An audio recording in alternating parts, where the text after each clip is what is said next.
Hello and welcome to another episode of Back to the Burgh, presented by the Pod Hub Network. My guest today is the nephew of a Pittsburgh sports broadcasting legend, and he's working on building his own legacy behind the camera.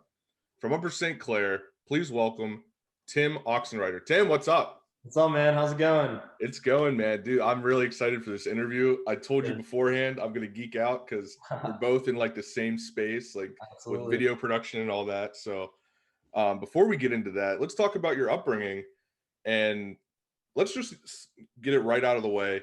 Growing up with Albie Oxenreiter as your uncle, what was that like?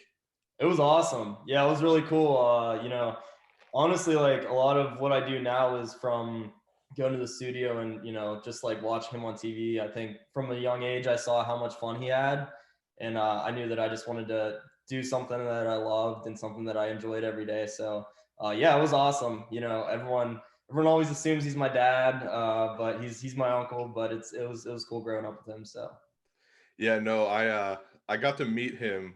They do like the skylights or whatever at Heinz Yep. Field in my senior year. They do like the interview thing, and they're looking for people to interview on my football team, and they were going to do like the captains or whatever. And like I guess I wasn't a captain at the time, but one of the kids was like, I don't want to talk in front of a camera. Like they were just like, Yeah. I'm not comfortable doing that. I was like, I'll do it. Like throw me in front of there. So I got to meet your uncle, and I was like, this is awesome. Like Albie Oxenreiter's interviewing me. Yeah.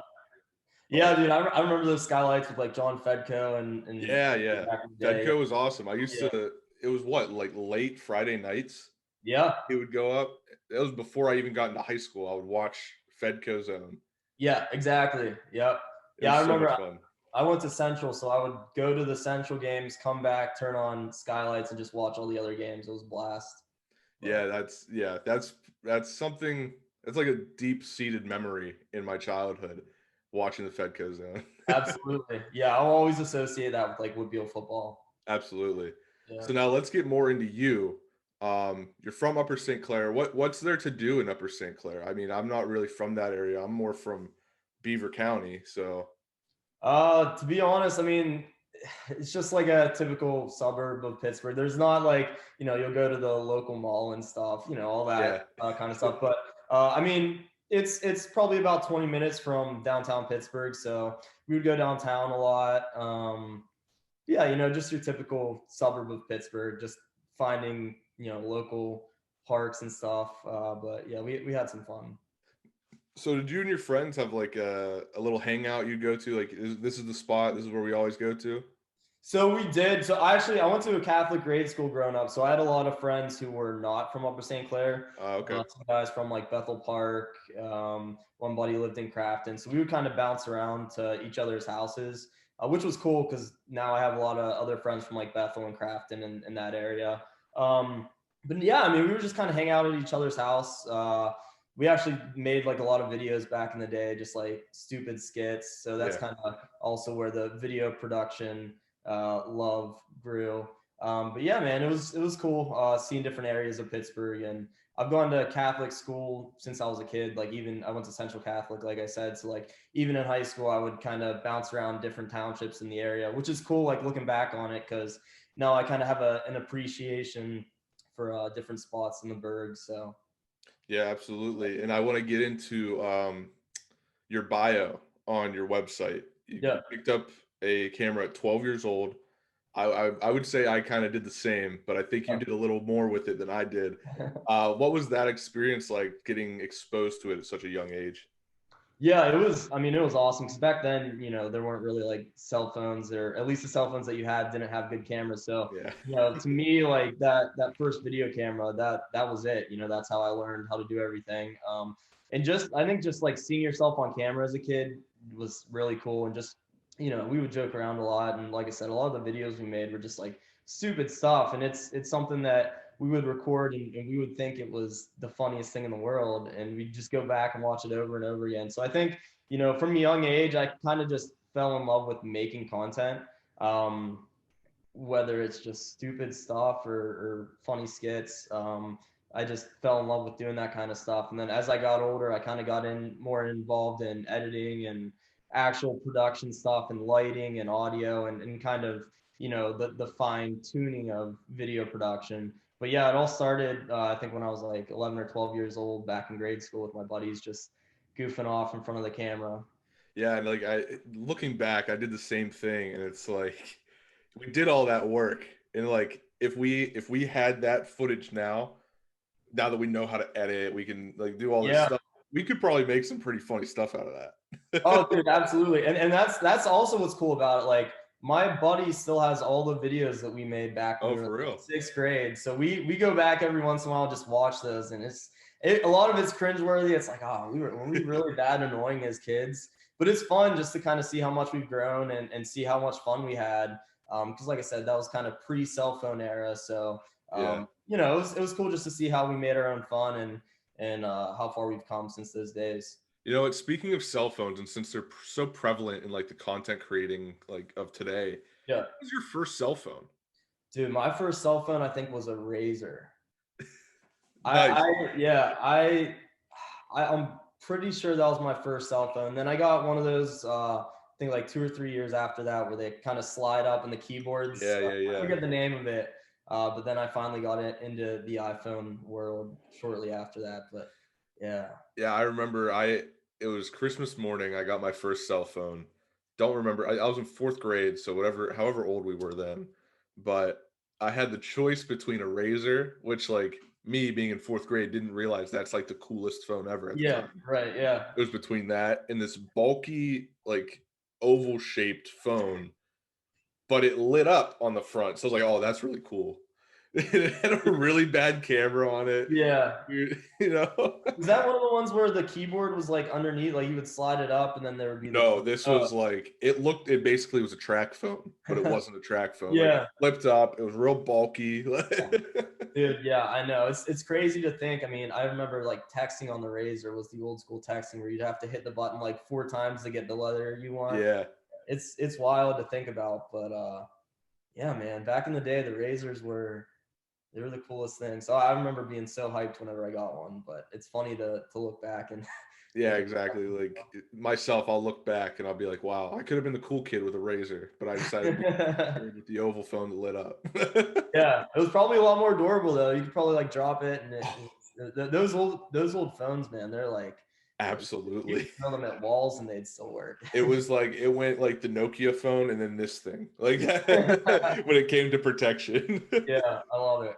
So let's talk about in high school. So I know myself, that's where I really got exposed to like broadcasting and like Yeah. making videos and editing. Was that the same thing for you, or did you pick it up on your own a little bit more? Yeah, I mean, I think once I got into like eighth grade, that's when I really started to edit. But a lot of the editing stuff I would do would be my own footage that I went out and shot. I didn't really know how to like make highlight, like rip YouTube videos of like Steelers or Penguins or Pirates. So I think I figured that out like my freshman year. And to me, that just opened up a whole new world. Like that was groundbreaking. And then that's when I really got involved into editing. I'd make highlight videos for the Steelers, Pens, and put it to music. And that's when I really fell in love with editing as a whole. And then from there, it's just kind of teaching myself, trial and error, trying different things. And then when I got into college, kind of those two avenues just kind of came all together, shooting and editing. And that's when I got a little more involved with like After Effects and doing special effects and, just getting more involved in that kind of stuff. Yeah, absolutely. So yeah, like in high school, I remember myself, like I started out like ninth grade was when we had broadcast journalism. Yeah. And like it wasn't even broadcast journalism. It was all right, for a week you're gonna work on a video, and then it's just gonna be like a skit, a Yeah. sketch, Yeah. whatever.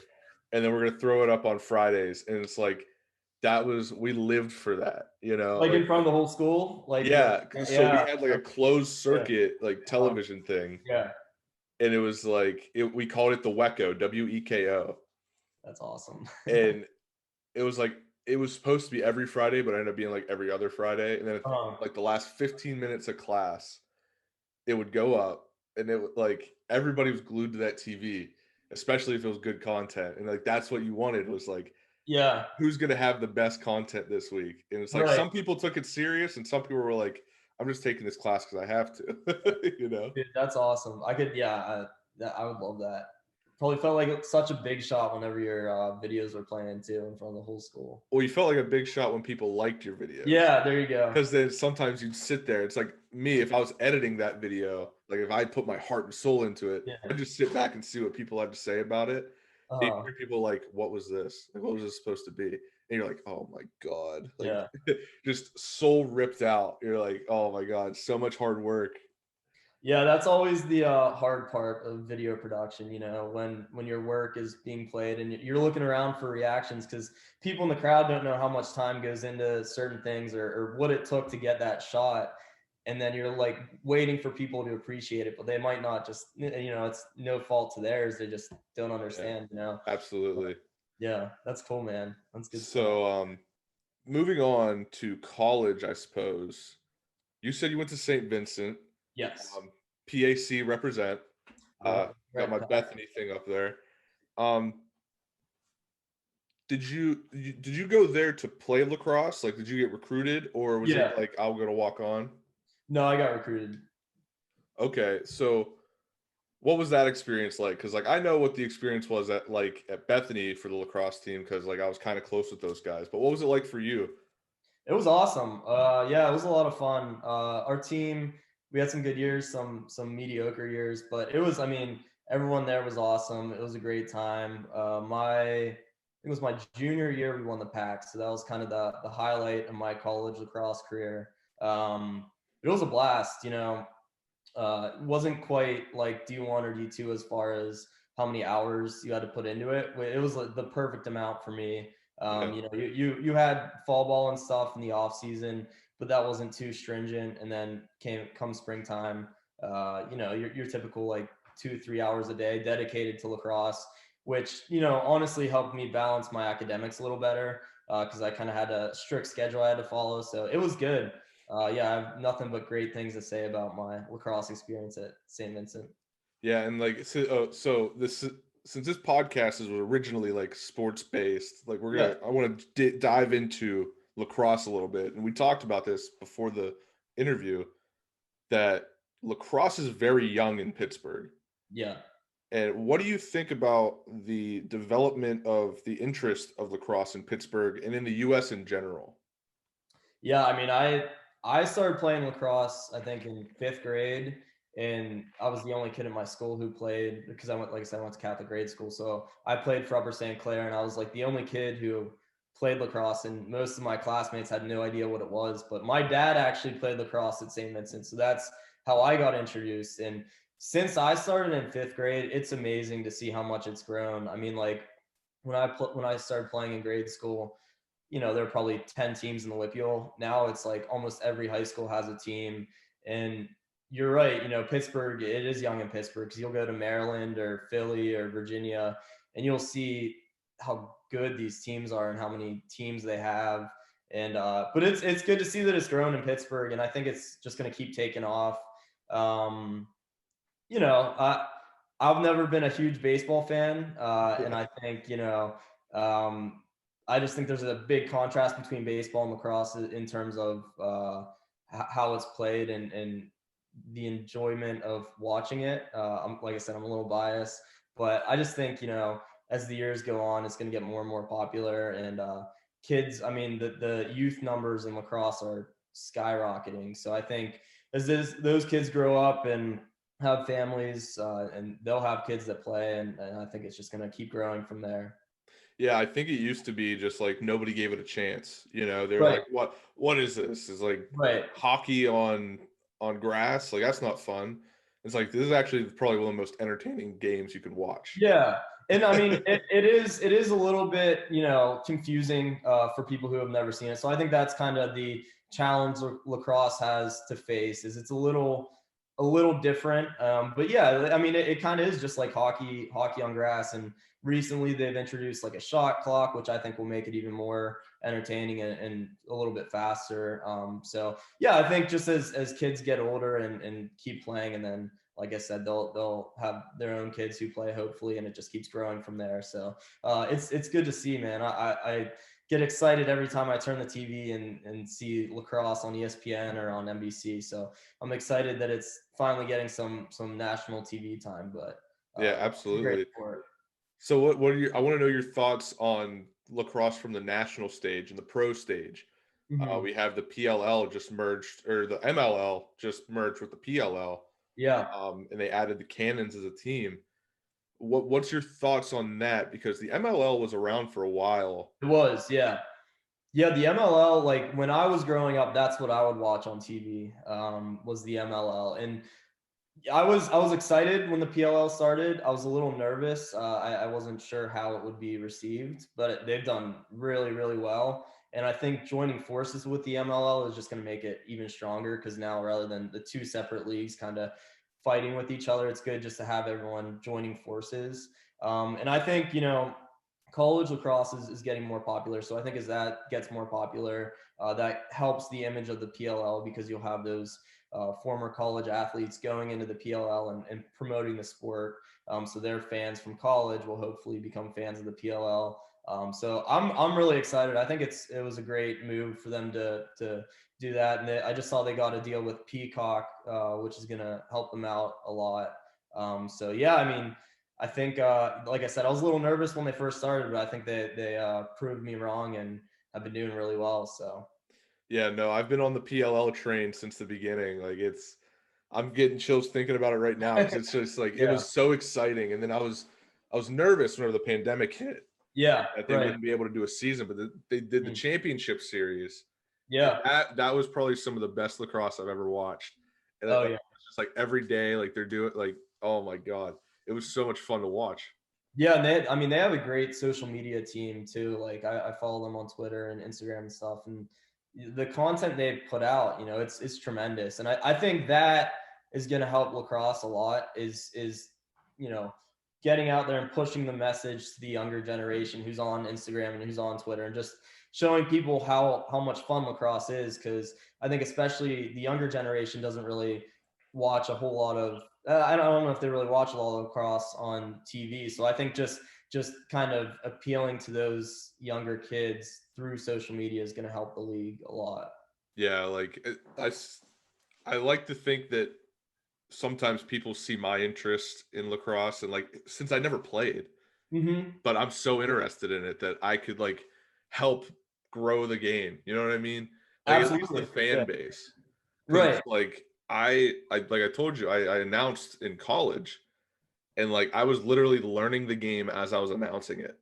Uh huh. And like probably the first season that I announced, it was like I would stop sometimes, be like, okay, I don't know why we have a stoppage here, but we have a stoppage. Oh, it's a Exactly. turnover. Yeah. Yeah. And like the parents thought it was hilarious. Like they would all reach out and be like, this kid's great. Yeah, Like absolutely. And that's the other thing. A lot of the parents didn't even really know much about lacrosse either because it's a newer sport, so they didn't really grow up playing it or watching it a lot. So it is cool to see people who have never experienced the sport get into it and be like, wow, this is a good time. And like I said, I'm not a huge baseball fan, but I think the two can coexist. yeah. I I'm not a big fan of watching baseball, but I appreciate its history, and I think I always kind of got a little upset with the lacrosse versus baseball rivalry because I think they're just two completely different sports and they can coexist and both be successful and people can enjoy both sports.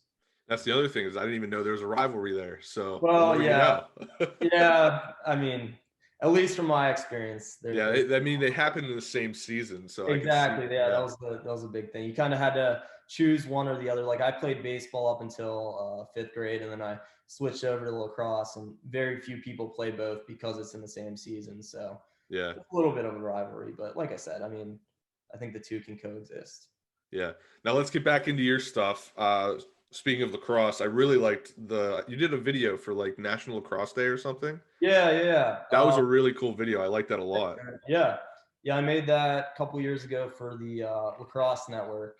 Um, yeah, it was just kind of a passion project that I did, and I sent it off to them, and they posted it on their outlets, and yeah, it was a cool project to work on. Yeah, and then digging into your content and everything that you've done, I saw that you did an internship with NFL Films. I did, yeah. That's huge, first off. Yep. Second It- off, what was it like? Oh, it was a dream come true. I grew up watching NFL films religiously.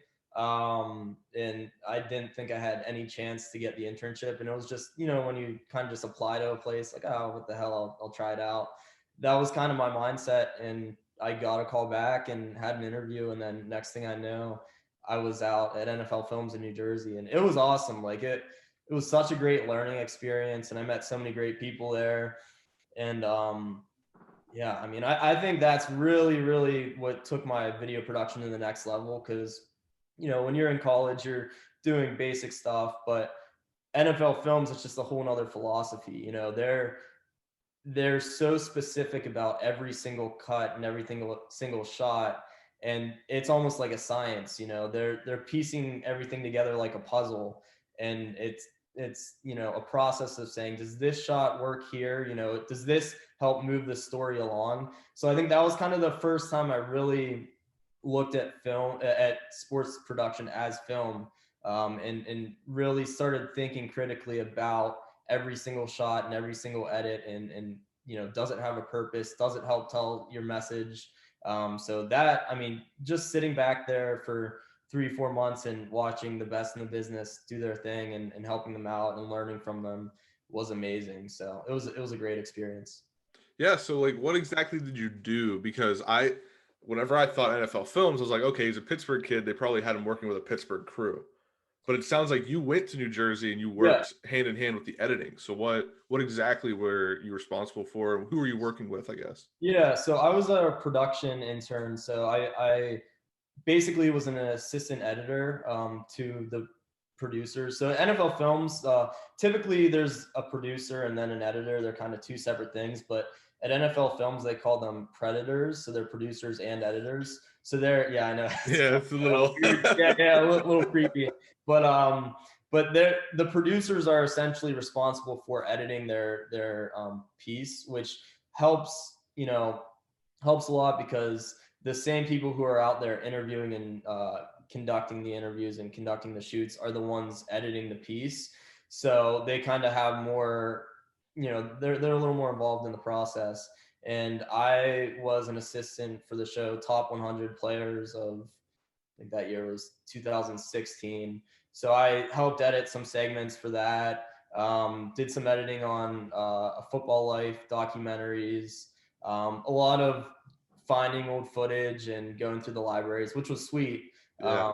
You know, it was cool going back and looking at old game footage. I think one of my assignments was like, find the clip of Chad Ochocinco pulling the dollar out of his pocket and giving it to the ref. So I had to like go back and find what game that was and pull up the tape and scrub through it and digitize the tape and then send it off to the producer. So it was a lot of grunt work like that, but it was awesome because it was, you know, stuff that I love doing, and I'm a big NFL fan. So it was really cool to just kind of be a part of that process.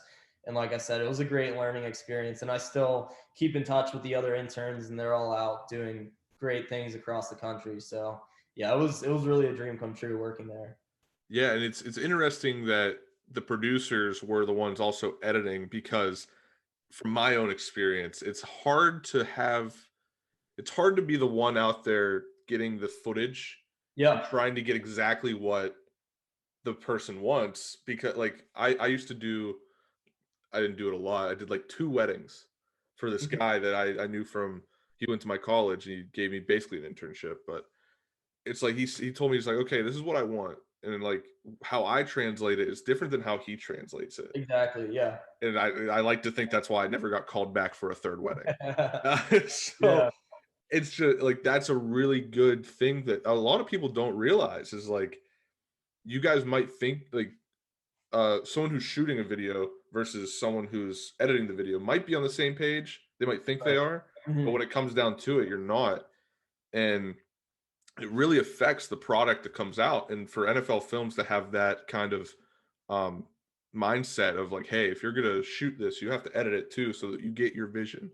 That's really cool to have in Oh in yeah. that space. Yeah. I think it's just speaks to, you know, the quality of work that they're putting out. And, you know, I, even in school, we studied NFL Films because they're regarded as, you know, the best sports production team in the country, or Yeah. in the world maybe. And, you know, I didn't really fully understand how good they were until I got there and I saw their process and the type of stuff that they would think about, even from like sound design, like all those hits and tackles you hear.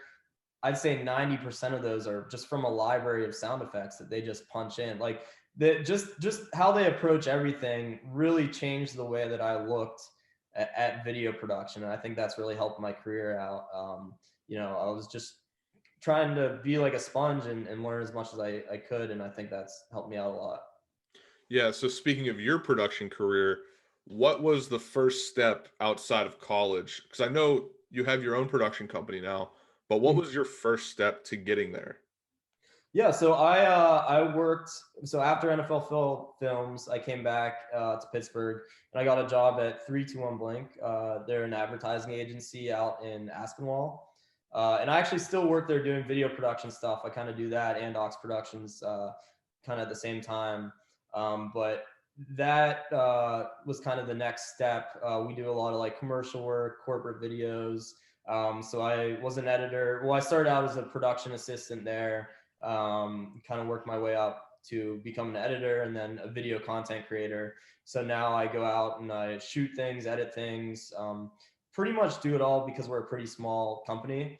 So that was kind of the next step. And then as the years have gone on, I've kind of transitioned into Ox Productions and tried to build that brand as much as I could on the side. So that's where I am now. Yeah, and I remember when I started following you in Ox Productions, I was like, this guy's dope. Like, this is what I want to do. And it was really cool to follow you and see how far you came from like the little skits to Yeah. now you're a Bensonium partner. Mhm. I want to get into Bensonium because Yeah. I've had a weird, not relationship, but a weird like thought of who they are in my head. Yeah. So I want to clarify some things. Yeah. But like you're making all this really cool content, and I'm like, this is what I want to do. And that's kind of what drove me through college to be like, okay, I want to do like little commercials, little skits, like to promote our stuff.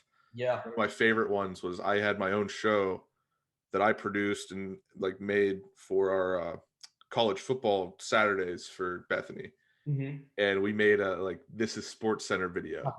I And it's love like that's the classic. yeah, Like whenever you have like something sports or something related to yeah. sports, you go with the This Is Sports Center.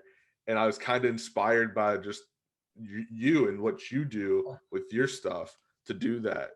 So I don't know where I was going with that. I was just kind of geeking out there for a second. No, that's cool to hear. Yeah, I mean, I loved, like I said, growing up, we would do skits, and to me, that was kind of my creative outlet outside of my 9 to 5 job. Was I would get back and the wheels would start turning, and I try to think of ways to create viral content that would still be, stuff I would enjoy doing. So we did a lot of those This Is Sports Center parody videos. We did just a bunch of random stuff. But those skits, I think, are kind of what helped get me on the map. And now I'm kind of at the point in my life where I love doing those skits, but I just don't have the time for them. Yeah. I'm trying to kind of find a way to kind of be geared more into the corporate commercial production. But it's kind of a tough thing to balance because, like I said, to me, like I come up with an idea and I can't stop thinking about it and I want to make it instantly. And it's like you kind of have to check yourself and think what's gonna be best long term for your company and for the brand. And unfortunately, as I get older, it's kind of all right. It's time to do some work that pays the bills rather than stuff that makes you laugh. But it's good to be in tune with that kind of stuff, and I think that kind of really helped get me started. So I was on a soft spot for those videos. Yeah, and it's really cool to see what you've been doing recently. Like I've seen you do a couple things for Turner's Tea. Like I assume they didn't ask you to do it, but it's like you trying to like reach out. It's kind of like kind of like a podcaster like myself. Yeah. I had a run in with Turner's Tea where I was like trying to get them like to notice my work and like see what I could do. But I think we're seeing that a lot more. And it's like I feel like these big companies are like, we love this because this is free advertisement. Exactly. Yeah. But it's like, hey, we wanna partner up and do stuff with you. Absolutely. And I mean, like my advice to the younger people starting out in college is I mean, that's how you get better. If you just do your school assignments and you just go through the classes, I mean, yeah, you'll learn stuff, but to me, it was always about going out and trying to make my own stuff. And, you know, it's a win-win. If Turner's sees it and they want to use it, great. But if not, it's just something to put on your resume, something to help, you know, enhance your skills and get better. So I was always trying to look for ways to just, you know, get better and try new things. And worst case, it's something you put on your resume. You know, it's always good to go out and try new things. And I think, yeah, like you said, that's same thing for podcasting and media as a whole. You know, I have mad respect for those who just go out and do it, you know? So yeah, I like hearing that stuff. Yeah, and it's like looking back, like there was a lot of people, or I think just college students in general, if they don't really have the drive, they're not going to have as big of a portfolio as someone like yourself, or like some of the people I went to college with who we were working on projects that nobody asked us to work on. Exactly. And Yeah. it's like you just have to find the time to indulge in your creative side to be Mm-hmm. able to get more opportunity. And I think that's a lot. I wouldn't say a lot. I'd say probably half of the people that go through college nowadays, they're like, okay, I'm just going to get my degree and then I'm going to go work at work for Sports Center. It's like, no, you're not. Right. You have to do a little Exactly. more. Yeah. And Mhm. like, that was my biggest thing in college, like that I had to fight with myself with, being like, I was our TV station manager and I saw people with so much potential just not doing anything. And I was Yeah. like, guys, like we're all in this together. Let's all Right. work on this Yeah. together. Yeah. And It's just gonna help you. Yeah. I mean, you know, I think that's doing the that message stuff. we have to get out there to the kids that are in college is like, hey, if you want to do something, get your schoolwork done and go do that thing because it's only going Right. to help you. It's never going to hurt you. Yeah. No, absolutely. I mean, even looking back to how I got in with NFL Films, the one thing they brought up in my interview was a video I did for fun. To be honest, forget what video it was, but it was a video I made in college. It might have been either my trick shot video or This Is Sports Center parody. And you know, they love the fact that I did that on the side because I think they see that drive and you know they understand. And then even when I got there that summer, I had 2 or 3 different producers come up to me like, "Oh, you're the kid that made that video," you know. And it was just a good feeling to know that people do appreciate the stuff you do on the side, and eventually that will pay dividends. Like you just kind of have to have fun with it and try it, and you know, hope for the best, and eventually it will pay off. You just have to be patient. It's just kind of like a long-term investment, you know. Yeah, absolutely. And I think for a little bit there, you were kind of known as the drone guy. Yeah. You got your drone, your pilot's license for your drone, and that's all I was seeing from Yeah. your feed was Yeah. drone pics. And I was like, Mhm. this is dope. Like there's even more Yeah. of the stuff I Yeah. want to do. Uh-huh. So like what goes into the process of getting a drone flying license? Yeah, so you have to go through the FAA and take an exam for it's called your Part 107 license. It's kind of a long process, a little ridiculous in my opinion, but they're going through the steps of kind of making it easier to get your license. They're kind of trimming a lot of the fat out of it. Like you had to know about airspace and weather and radio communications with airports, and it was just a lot of stuff. And I had to take a class for it, and then I took the test. And I mean, it wasn't that bad, but like I said, they're kind of making it easier to get your license. So I did a lot of flying before I got my license, which is legal. Basically, you only need your license if you're flying commercially. So if you're gonna fly and sell your footage or use it for a commercial spot or something, so it's 100% legal to fly as long as you're abiding by the rules. It's 100% legal to fly without a license. It's just whenever you go to sell that footage or use it commercially that you need a license. So I think I was flying a drone maybe a year or two before I got my license, and then 2 years ago I got it. But yeah, it was a long process, but there was, believe it or not, nothing like it was all a test online. There was nothing, you know, how to fly. They weren't like watching You didn't have to go and sit in a cockpit. exactly. Yeah, yeah. Which to me was a little ridiculous. You know, could be a 5-year-old kid for all they know, and if he has his dad check all the boxes Yeah. online, but no, it was cool. That was kind of a big relief because you have so many people on YouTube and online. Do you have a license? And they don't understand the rules and what goes into it. But it's nice now that I have it. It feels like there's a little bit less pressure whenever I'm flying my drone. So Yeah, and see, I didn't know that. I wish Mhm. somebody had told me that because I'd have a drone by now. Yeah, Because my conception of it was, or my understanding of it was, for you to even have this thing, you need to have a license. yeah, Like, I've flown a drone before, and I felt like I was doing something illegal. yeah.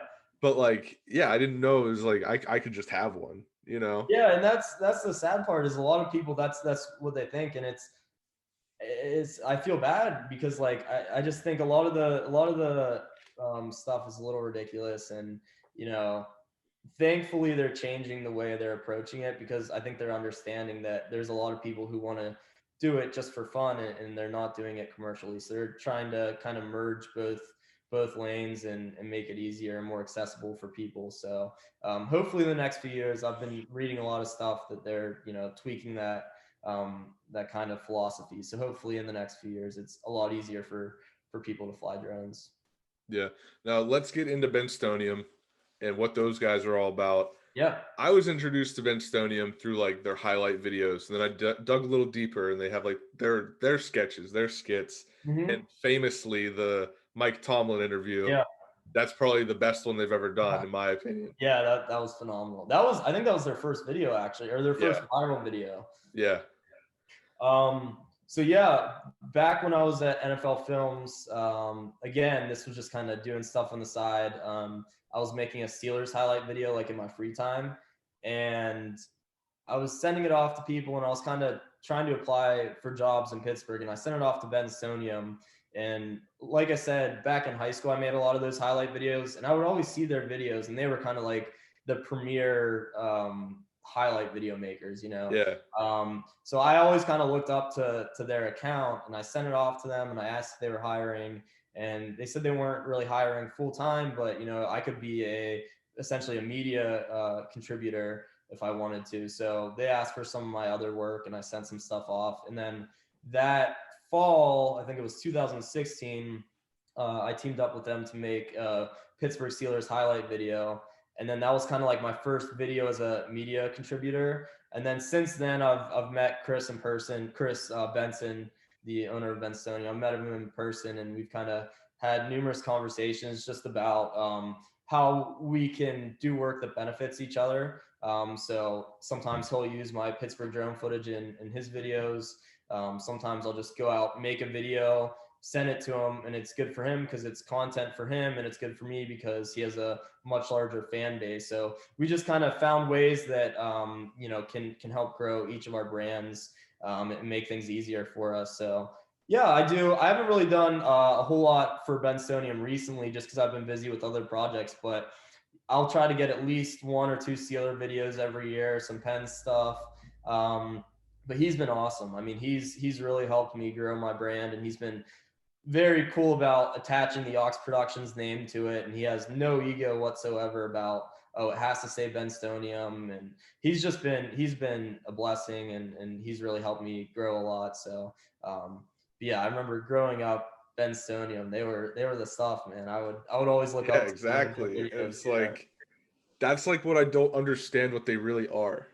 You know what I mean? Yeah, so it, I don't fully understand it either. In all honesty, I know Chris. I think it's kind of more of like a thing on the side. I could be Yeah, wrong, but I know they have clients like they were a lot of those videos they made early on. I think were sponsored by like Iron City Beer. yeah, So they've done some stuff with DK in Pittsburgh.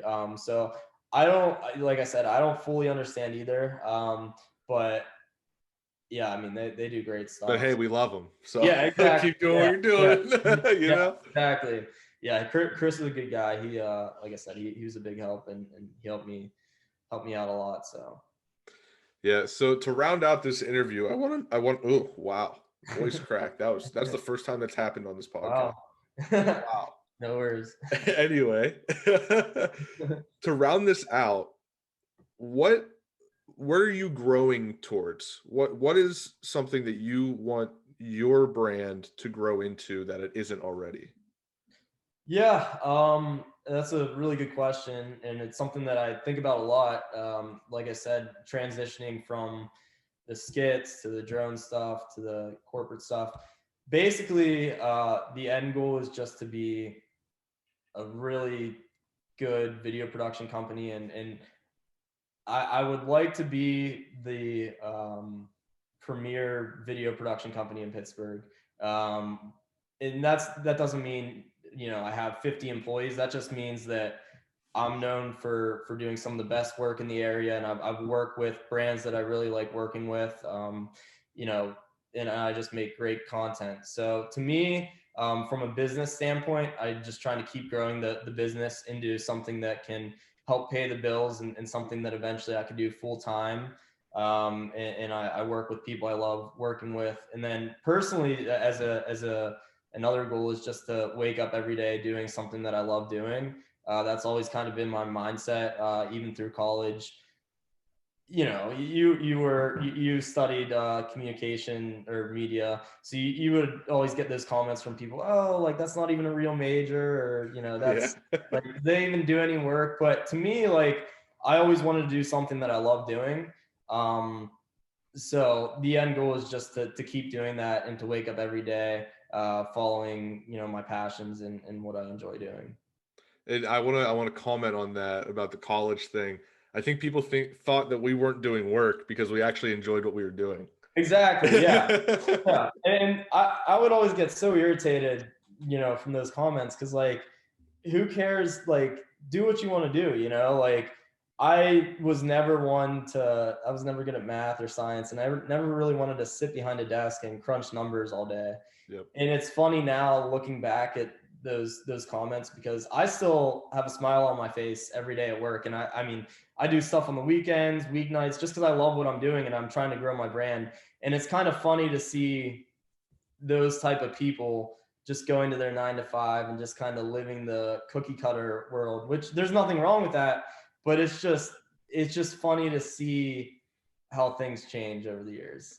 Yeah, it's one of those things. It's like, it's fun to bring business and pleasure into one place. And I think, yeah, exactly. I think that's what we've been able to do with our careers, and other people have been able to do that as well. Yeah. And it's just having that perspective on it. So yeah, like I said, I always have a soft spot and get really fired up and excited for, people like yourselves and the guys from around the 412 who are doing great. Yeah, absolutely. All the other content creators out there, because I know, those people are just like me. We just like having fun and chasing our dreams and doing what we love to do. So it's always good to see people are out there doing that kind of stuff. And Pittsburgh's a better place because of it, for sure. Yeah, I mean, that's one of the biggest things, is we're just doing it because we like doing it. Like, I don't get paid to do this podcast. This is just a passion. Yeah. Yeah. Like, not everybody's as lucky as you. Yeah. But yeah, Tim, thank you for coming on. Everybody, please go follow Tim on Instagram, Twitter, YouTube. Go subscribe to his YouTube. Go everywhere. Follow this guy. Oh, geez, I just hit something on my desk. But go follow this guy. He's doing amazing work, and it's only going to get better. Tim, I want to thank you so much for coming on. This has been a blast. Hey, thanks for having me, man. I really appreciate it. Keep doing the good work, man. Hey, thanks. I appreciate it, man. Have a good one. Yep, have a good one. See you again.